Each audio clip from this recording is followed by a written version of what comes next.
খোদার হকের মধ্যে প্রথম বলেন ওয়াবিল ওয়ালিদাইনি ইহসানা, তোমার প্রথম অধিকার হলো মা এবং বাবা।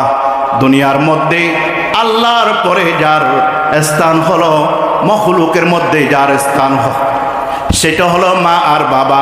সেই মা বাবার হক আদায় করা তোমার উপরে ফরজ। বলেন কার উপরে ফরজ?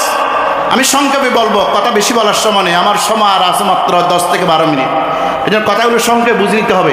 আজকে আমাদের সমাজে কিছু ভাইরা আছেন, মাকে খাবার দেয় না, বাবাকে খাবার দেয় না, কিন্তু অন্য জায়গায় অন্য আত্মীয় স্বজন, অন্য জায়গায়, আমি নাম বলবো না, অন্যজনকে বাবা ডাকে, অন্যজনকে মা ডাকে, নিজের মাকে ভুলি যায়, নিজের মাকে ভুলি যায়, নিজের মাকে বছরে একবারও দেখতে যাই না, কিন্তু অন্য জায়গায় গিয়ে লক্ষ লক্ষ কোটি টাকা খরচ করে।